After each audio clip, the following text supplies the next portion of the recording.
MS ಆಫೀಸಲ್ಲಿ word Excel power point ಅದರಲ್ಲಿ ಏನಾಗುತ್ತೆ ಅಂದ್ರೆ ನಾವು ವರ್ಕ್ ಮಾಡೋ ಟೈಮಲ್ಲಿ ಭಾಳಷ್ಟು ಟೂಲ್ಸ್ ಇದೆ, ಟ್ಯಾಬ್ಸಲ್ಲಿ ಟೂಲ್ಸ್ ಇದೆ. ಅದೇನೇನು ಮಾಡಬೇಕಾಗತ್ತೆ, ನಾವು ಪರ್ಟಿಕ್ಯುಲರಾಗಿ ಅದೇ ಟ್ಯಾಬಿಗೆ ಹೋಗಿ ಅಲ್ಲಿ ಟೂಲ್ಸ್ನ ಸೆಲೆಕ್ಟ್ ಮಾಡಬೇಕಾಗತ್ತೆ. ಅದರ ಬದಲಿ ನಾವು ನಮ್ಮದೇ ಓನ್ ಟ್ಯಾಬ್ ಮಾಡಿಕೊಂಡು ನಮ್ಗೆ ಯಾವ್ದಾವ್ದು ಹೆಚ್ಚಾಗಿ ಫ್ರೀಕ್ವೆಂಟ್ಲಿ ಯೂಸ್ ಮಾಡ್ತೀವಿ ಆ ಒಂದು ಟೂಲ್ಸ್ನ ನಮ್ಮ ಓನ್ ಟ್ಯಾಬಲ್ಲಿ ಇಟ್ಕೊಂಡು ಈಸಿಯಾಗಿ ಹೇಗೆ ಇದು ಆಪ್ರೇಟ್ ಮಾಡೋದು ವರ್ಡ್ ಎಕ್ಸೆಲ್ ಪವರ್ ಪಾಯಿಂಟ್ ಅಂತ ಹೇಳ್ಕೊಡ್ತೀನಿ. ಹೆಂಗೆ ಟ್ಯಾಬ್ ಕ್ರಿಯೇಟ್ ಮಾಡೋದು ಮತ್ತು ಟೂಲ್ಸ್ನ ಆ್ಯಡ್ ಮಾಡೋದು ಅಂತ ಹೇಳ್ಕೊಡ್ತೀನಿ.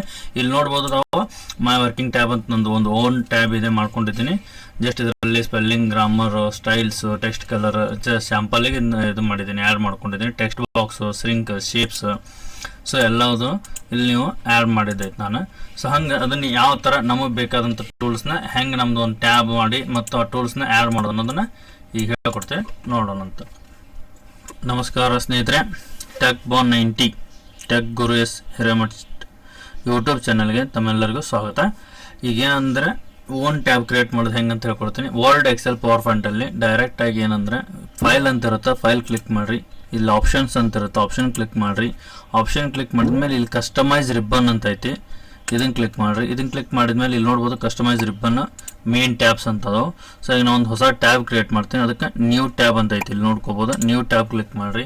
ನ್ಯೂ ಟ್ಯಾಬಿಗೆ ಏನು ಮಾಡ್ಬೇಕು, ನಾನು ರೀನೇಮ್ ಮಾಡ್ಬೇಕು. ಸೊ ಫಸ್ಟಿಗೆ ನಂದು ಹೆಸರು ಕೊಡ್ಬೇಕಂತದೀನಿ, ಅಂದರೆ ಮೀನ್ಸ್ ಒಂದು ಟ್ಯಾಬಿಗೆ ಒಂದು ಏನೋ ನೇಮ್. ಸೊ ಇಲ್ಲಿ ಏನಂದ್ರೆ ಮೈ ಟ್ಯಾಬ್ ಅಂತ ಕೊಡ್ತೀನಿ ಇದಕ್ಕೆ. So my tab okay. Next ಈಗೇನಂತ ಅದರಲ್ಲಿ ಸಬ್ ಗ್ರೂಪ್ ಬಂದಿರ್ತೈತಿ. ಇಲ್ಲಿ ಏನು ಮಾಡೋಣ, ಅದಕ್ಕೂ ಒಂದು ನೇಮ್ ಕೊಡೋಣ, ರೀನೇಮ್ ಮಾಡೋಣ. Rename group name, rename symbol ಕೇಳ್ತಾ ಇದೆ, ಇಲ್ಲಿ ಕೆಳಗಡೆ ಡಿಸ್ಪ್ಲೇ ನೇಮ್ ಇದೆ. ಸೊ ಇಲ್ಲಿ ಏನು ಮಾಡೋದಂದರೆ ಮೈ ಟೂಲ್ಸ್. ಓಕೆ. ಸೊ ಇದನ್ನು ಕೊಟ್ಟ ಮೇಲೆ ನೀವು ಏನಾದರೂ ಅದಕ್ಕೆ ಸಿಂಬಾಲ್ ಐಕಾನ್ ಬೇಕಂದ್ರೆ ಕೊಡ್ಕೋಬೋದು. ಸೊ ಜಸ್ಟ್ ನಾನು ಏನೂ ಕೊಡೋಲ್ಲ, ಮೈ ಟೂಲ್ಸ್ ಅಂತ ಅಂತೀನಿ, ಓಕೆ ಕೊಡ್ತೀನಿ. ಸೊ ಇಲ್ಲಿ ನೋಡ್ಬೋದು ತಾವು ಫೈಲು, ಹೋಮು, ಮೈ ಟ್ಯಾಬ್ ಅಂತ ಇಲ್ಲಿ ಬಂದಿರ್ತದೆ. ಇನ್ಸರ್ಟ್, ಪೇಜ್ ಲೇಔಟು ಎಲ್ಲ ಆಗುತ್ತೆ. ಇಲ್ಲಿ ಮೈ ಟ್ಯಾಬ್ ಕ್ರಿಯೇಟ್ ಆಗಿದೆ, ಇಲ್ಲಿ ಏನೂ ಇಲ್ಲ. ಸೊ ಈಗ ಇಲ್ಲಿ ಏನು ಆ್ಯಡ್ ಮಾಡೋದು, ಹೇಗೆ ಆ್ಯಡ್ ಮಾಡೋದು ಅಂದ್ರೆ ಅದು ಸೇಮು ಆಪ್ಷನ್ಗೆ ಹೋಗ್ರಿ, ಫೈಲ್ ಕ್ಲಿಕ್ ಮಾಡಿರಿ, ಆಪ್ಷನ್ಗೆ ಹೋಗ್ರಿ, ಅಡ್ವಾನ್ಸ್ ಕಸ್ಟಮೈಸ್ ರಿಬ್ಬನ್ ಅಂತ ಇರ್ತದೆ, ಇದನ್ನು ಕ್ಲಿಕ್ ಮಾಡಿರಿ.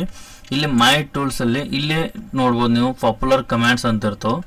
ಸೊ ಇದರಲ್ಲಿ comments not in the ribbon ಯಾವ ಇಲ್ಲ ಅವು. ಆಮೇಲೆ ಇಲ್ಲಿ ಆಲ್ ಕಮೆಂಟ್ಸ್ ಅಂತ ಇರುತ್ತೆ, ಅದು ಯಾವುದು ಬೇಕಂದು ಸೆಲೆಕ್ಟ್ ಮಾಡಿಕೊಂಡು ನೀವು ಆ್ಯಡ್ ಮಾಡೋದು.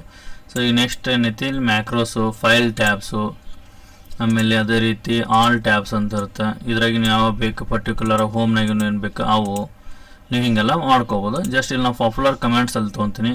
ಈಗ ನೋಡ್ಬೋದು ನಮಗೆ ಹೆಚ್ಚಾಗಿ ಏನೇನು ಯೂಸ್ ಆಕೈತಿ, ಬೇಕಂದ್ರೆ ನೀವು ಅಲ್ಲಿ ಸೇವ್ ಆಪ್ಷನ್ನು ಅಲ್ಲೇ ತೊಗೋಬೋದು, ಇಲ್ಲ ಅಂದ್ರೆ ಕಾಪಿ ಪೇಸ್ಟ್ ಆಪ್ಷನ್ ತೊಗೋಬೋದು. ಇನ್ಸರ್ಟ್ ಸೆಲ್ ಇದು ಬೇಕಂದರೆ ಇದನ್ನು ಆ್ಯಡ್ ಮಾಡೋದು. ಸೊ ಮೈ ಟೂಲ್ಸ್ ಒಳಗೆ ಇನ್ಸರ್ಟ್ ಸೆಲ್ ಬಂತು, ಇನ್ಸರ್ಟ್ ಫಿಕ್ಚರ್ ಬಂತು. ನೆಕ್ಸ್ಟ್ ಫ್ರೀಸ್ ಫ್ಯಾನ್, ಆಮೇಲೆ ಇನ್ಕ್ರೀಸ್ ಫಾಂಟ್ ಸೈಜ್ ಎಕ್ಸಾಂಪಲ್ ತೊಗೊತಾ ಇದ್ದೀನಿ. ತಮ್ಗೆ ಯಾವ್ದು ಬೇಕು ತಾವು ಆ್ಯಡ್ ಮಾಡ್ಬೋದು. ಈ ಥರ ಆ್ಯಡ್ ಮಾಡೋದು, ಬ್ಯಾಡ್ ಅಂದರೆ ರಿಮೂವ್ ಮಾಡೋದು.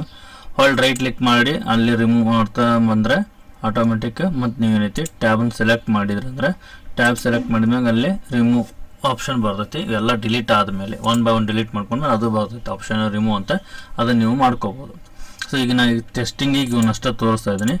ಆ್ಯಡ್ ಮಾಡಿ comments need to be added to custom group. Okay. So ಇದನ್ನು ಸೆಲೆಕ್ಟ್ ಮಾಡಿ ಕೊಡ್ಬೇಕು. ಮೇನ್ ಟ್ಯಾಬ್ ಸೆಲೆಕ್ಟ್ ಮಾಡಿ ಕೊಟ್ಟರೆ ಬರೋಲ್ಲ. ಸೊ ಇದನ್ನು ಸೆಲೆಕ್ಟ್ ಮಾಡಿಕೊಟ್ಟಾಗ ಈ ಆಪ್ಷನ್ ಬರುತ್ತೆ, delete cell option. Okay. Next ಏನೈತಿ ಓಕೆ ಕೊಡ್ತೀನಿ. ಸೊ ಇವಾಗ ನೋಡ್ಬೋದು ನೀವು ಮೈ ಹೋಮು ಮತ್ತು ಮೈ ಟ್ಯಾಬಲ್ಲಿ ಇನ್ಸರ್ಟ್ ಪಿಕ್ಚರ್ಸ್ ಎಲ್ಲ ಬಂದು. ಈ ರೀತಿಯಾಗಿ ತಾವು ತಮಗೆ ಯಾವ್ದು ಬೇಕು ಆ ಟೂಲ್ಸ್ನ ತಮ್ಮದೇ ಓನ್ ಟ್ಯಾಬಲ್ಲಿ ಹಾಕ್ಕೊಂಡು ಯೂಸ್ ಮಾಡೋದು. ಅಂದರೆ ಹೆಚ್ಚಾಗಿ ನಾವು ಏನು ಮಾಡ್ತೀವಿ, ಫ್ರೀಕ್ವೆಂಟಾಗಿ ಎಕ್ಸೆಲ್ ಯೂಸ್ ಮಾಡೋದು ಅಥವಾ ವರ್ಡ್ ಯೂಸ್ ಮಾಡೋಲ್ಲಿ ಹೆಚ್ಚಿಗೆ ಯೂಸ್ ಮಾಡುವಂಥ ಟೂಲ್ಸ್ ಏನದೋ ಅವನ್ನ ನೀವು ಆ್ಯಡ್ ಮಾಡಿ ಈ ರೀತಿಯಾಗಿ ಯೂಸ್ ಮಾಡ್ಬೋದು. ತುಂಬ ಧನ್ಯವಾದಗಳು. ಮತ್ತು ಅದೇ ರೀತಿ ಚಾನಲ್ನ ಸಬ್ಸ್ಕ್ರೈಬ್ ಮಾಡಿಸ್ರಿ, ಮತ್ತು ಜೊತೆಗೆ ವ್ಯೂ ಮಾಡಿರಿ, ಚಾನಲ್ ವ್ಯೂ ಮಾಡಿರಿ. ಅದರಿಂದ ಮತ್ತು ನಿಮಗೂ ಹೆಲ್ಪ್ ಅದರಿಂದ ನಮಗೂ ಹೆಲ್ಪ್ ಆಗುತ್ತೆ. ಮತ್ತು ಜೊತೆಗೆ ಚಾನಲ್ನ ವ್ಯೂ ಮಾಡ್ತಾ ಇರ್ರಿ, ಸಬ್ಸ್ಕ್ರೈಬು ಮಾಡಿಸ್ರಿ. ಧನ್ಯವಾದಗಳು.